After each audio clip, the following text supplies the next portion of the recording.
ये बात उन दिनों की है जब बुद्ध मरवन में अपना समय व्यतीत कर रहे थे। इस समय तक बुद्ध की प्रसिद्धि दूर दूर तक फैल चुकी थी। बहुत दूर दूर से लोग अपनी चिंताओं और परेशानियों का समाधान खोजने उनके पास आते थे।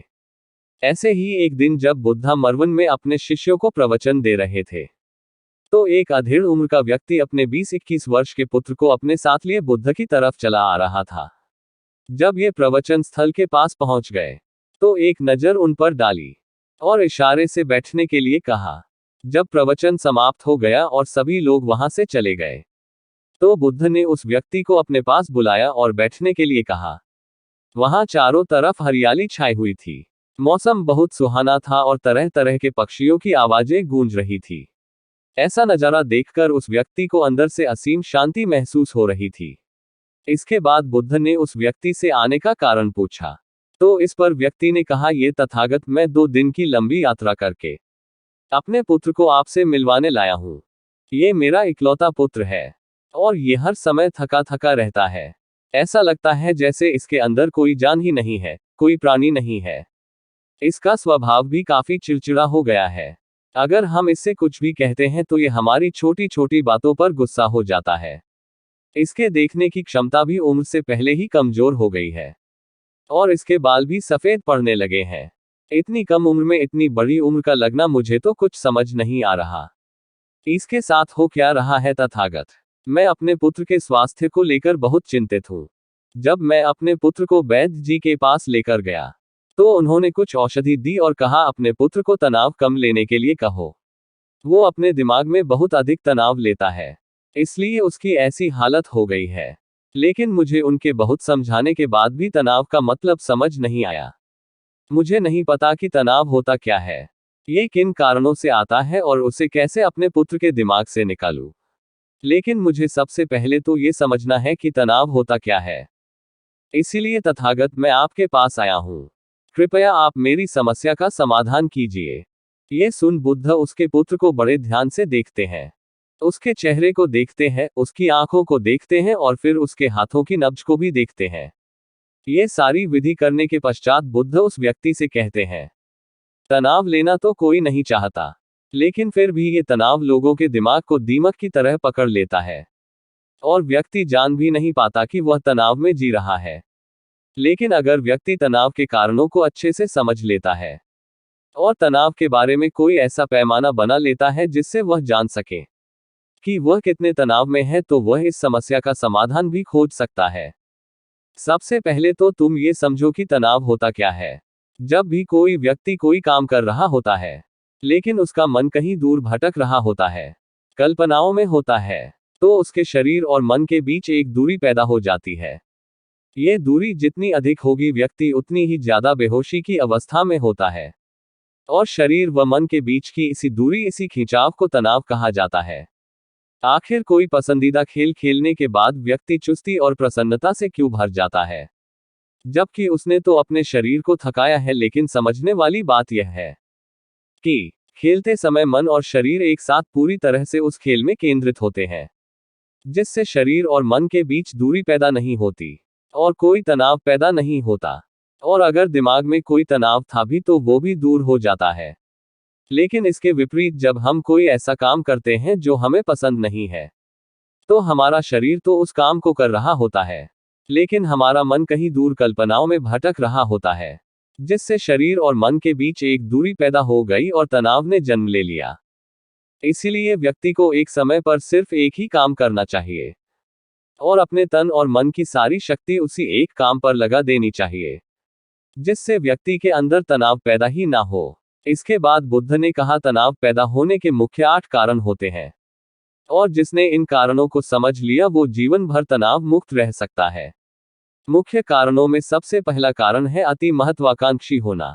महत्वाकांक्षी होना अच्छी बात है, लेकिन क्या कभी आपने इस बात पर ध्यान दिया है कि इंसान के लक्ष्य कभी पूरे ही नहीं होते। उसका एक लक्ष्य पूरा हुआ नहीं कि वह दूसरे की तरफ भागने लगता है, दूसरा पूरा हुआ तो तीसरे की तरफ, और इस तरीके से वो अपने लक्ष्यों को पाने के लिए जिंदगी भर गोल गोल घूमता रहता है। इसलिए जो व्यक्ति अति महत्वाकांक्षी होता है, जिसने बड़े बड़े लक्ष्य बनाए होते हैं, वह वर्तमान में कभी रह ही नहीं पाता। उसका मन सदैव भविष्य की योजनाएं बनाने में ही व्यस्त रहता है। उसका शरीर तो वर्तमान में रहता है, लेकिन मन भविष्य में ही रहता है, जिससे मन और शरीर के बीच दूरी पैदा हो जाती है और वह तनाव भरी जिंदगी जीने लगता है। बुद्ध के मुंह से यह बात सुन उस लड़के ने कहा, बुद्ध, तो फिर इसका मतलब है कि हमें लक्ष्य नहीं बनानी चाहिए, क्योंकि लक्ष्य बनाना भी तो महत्वाकांक्षा ही है। इस पर बुद्ध ने कहा, जीवन में लक्ष्य बनाना कोई गलत बात नहीं है, लेकिन समस्या तब उत्पन्न होती है जब वो अपना पूरा ध्यान उस लक्ष्य से मिलने वाले परिणाम पर ही लगा देते हैं और उसके परिणाम की चिंता करते रहते हैं। व्यक्ति को वर्तमान में जीना आना चाहिए। आप लक्ष्य बनाइए और उस लक्ष्य की प्राप्ति के लिए कड़ी मेहनत करिए, लेकिन साथ ही साथ आपको इस बात का भी ज्ञान होना चाहिए कि आप अभी वर्तमान में जी रहे हैं और वर्तमान ही सत्य है। बुद्ध ने आगे कहा, तनाव का दूसरा सबसे बड़ा कारण है ईर्ष्या। जब व्यक्ति ईर्ष्या और जलन से भर जाता है तो उसका मन अंदर से सड़ने लगता है। ईर्ष्या एक आंतरिक घाव है। आंतरिक घाव यानी मन का घाव व्यक्ति के शरीर का घाव तो भर सकता है, लेकिन मन का घाव कभी नहीं भर सकता। इसीलिए व्यक्ति को दूसरे की खुशी और तरक्की से कभी ईर्ष्या नहीं करनी चाहिए, क्योंकि तनाव का कारण है। इसके बाद बुद्ध ने तनाव का अगला कारण बताते हुए कहा कि आरुषिपूर्ण काम करने से भी मन में तनाव पैदा होता है। जो काम करना हमें पसंद ही नहीं है, जिस काम में हमारी रुचि ही नहीं है, उस काम में हमारा मन लग ही नहीं पाएगा। हमारा शरीर तो वही बैठा रहेगा, लेकिन हमारा मन कल्पनाओं की उड़ान भरेगा, जिससे शरीर और मन के बीच दूरी पैदा हो जाती है और व्यक्ति तनावग्रस्त हो जाता है। इसीलिए इंसान को हमेशा अपनी रुचि के अनुसार ही कार्य करनी चाहिए।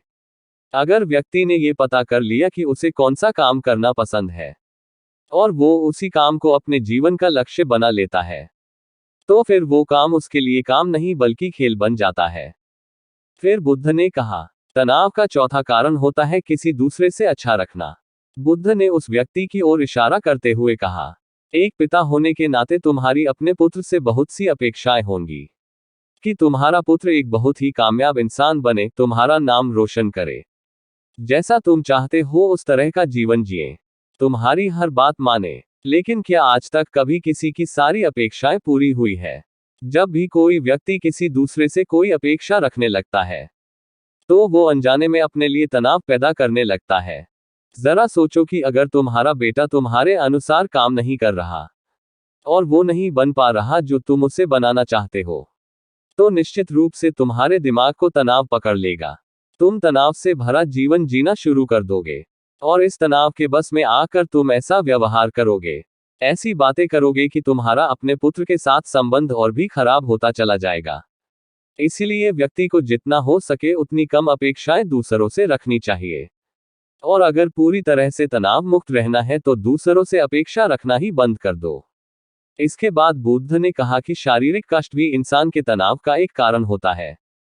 जब व्यक्ति किसी शारीरिक पीड़ा से गुजर रहा होता है तो उसका पूरा ध्यान बस अपने उस शारीरिक दर्द पर होता है और वो पूरे दिन बस उसी के बारे में सोचता रहता है, जिससे उसका मन दुख के विचारों से भर जाता है और ऐसी स्थिति में व्यक्ति तनावग्रस्त रहने लगता है। ये सुन उस व्यक्ति ने कहा कि हे बुद्ध, शारीरिक दुख तो किसी भी व्यक्ति को हो सकता है, तो फिर क्या हुआ? व्यक्ति जीवन भर तनाव में ही जिएगा? इसका जवाब देते हुए बुद्ध ने कहा कि इंसान को ये बात समझनी चाहिए कि हमारा जीवन दुखों का आधार है। जैसे जैसे हमारा जीवन आगे बढ़ता है, इसमें दुख आते हैं, बीमारियां आती है और फिर अंत में मृत्यु भी आती है। तो बीमारियां इंसान के जीवन का अभिन्न अंग है, कोई इनसे बच नहीं सकता। बस किसी किसी के जीवन में ये समय से पहले आ जाती है तो किसी के बाद में पर आती सबको है। जब इंसान का मन इस बात को अच्छे से समझ लेगा तो फिर वह अपनी बीमारी के बारे में सोच सोचकर ज्यादा तनाव नहीं लेगा, क्योंकि यह हमारे जीवन का अभिन्न हिस्सा है और इसके लिए व्यक्ति को शारीरिक रूप से भी अभ्यास करते रहना चाहिए। अपने जीवन में व्यायाम और स्वस्थ जीवन शैली को भी जगह देनी चाहिए, ताकि उसका शरीर लंबे समय तक निरोगी रहकर सही से काम कर सके। तनाव का अगला कारण होता है अपनी योजनाओं को समझने के लिए समय न देना। कुछ लोगों के दिमाग में कोई विचार आया नहीं है कि वो बिना सोचे समझे उस पर काम करना शुरू कर देते हैं और जब उस काम में उन्हें असफलता मिलती है तो वह तनाव से भर जाते हैं, क्योंकि उन्होंने उस काम को शुरू करने से पहले उसके बारे में पूरी जानकारी इकट्ठा नहीं की थी। इंसान को कोई भी काम शुरू करने से पहले उसके अच्छे और बुरे परिणामों के बारे में ठीक से सोच विचार कर लेना चाहिए। इंसान को इस बारे में भी सोच लेना चाहिए कि अगर ये योजना सफल नहीं हुई तो फिर इसके बाद मैं क्या करूंगा। इसलिए व्यक्ति को अपनी योजनाओं को ठीक से समझने के लिए पूरा समय देना चाहिए, ताकि बाद में उस योजना की वजह से तनाव पैदा ना हो। तनाव का 7वां सबसे बड़ा कारण होता है टालमटोल करना। आज के काम को कल पर टालना। आप लोगों ने ये कहावत तो सुनी होगी कि आलस इंसान के शरीर का सबसे बड़ा शत्रु है। इंसान आलस्य की वजह से आज के काम को कल के लिए टाल देता है और फिर काम को टालना उसकी आदत बन जाती है। काम को कल पर टालने वाले व्यक्ति का काम कभी भी समय पर पूरा नहीं हो पाता, और अगर किसी तरह से पूरा हो भी जाता है तो वह उतना अच्छा नहीं हो पाता जितना अच्छा उसे किया जा सकता था, और फिर यह बात व्यक्ति के अंदर तनाव पैदा करती है। लेकिन काम को टालना या काम को एकदम अंत समय पर करना एक आदत है, इसीलिए व्यक्ति ना चाहते हुए भी बार बार अपनी इस आदत का शिकार बन जाता है और काम को टालता रहता है, और फिर जब काम की समय सीमा पास आ जाती है तो वह तनाव से भरकर काम को पूरा करने का प्रयास करता है। इसीलिए तनाव मुक्त रहने के लिए व्यक्ति को काम को टालने की आदत छोड़नी पड़ेगी, और ये तभी संभव है जब व्यक्ति काम को समय से पहले खत्म करने का निश्चय करे।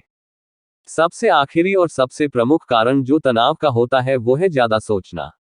लगातार सोचते रहना भी एक बीमारी है, और यह उस व्यक्ति में सबसे ज्यादा पाई जाती है जो कल्पनाएं करता है, जो अतीत की घटनाओं और भविष्य की बातों के बारे में सोचता रहता है, जो बेवजह के अनुमान लगाता रहता है। इसीलिए व्यक्ति को ज्यादा सोचने की आदत पर लगाम लगाना चाहिए। इसके लिए जितना हो सके खुद को काम में व्यस्त रखना चाहिए, और हर दिन ध्यान का अभ्यास करने को अपने जीवन का हिस्सा बना लेना चाहिए।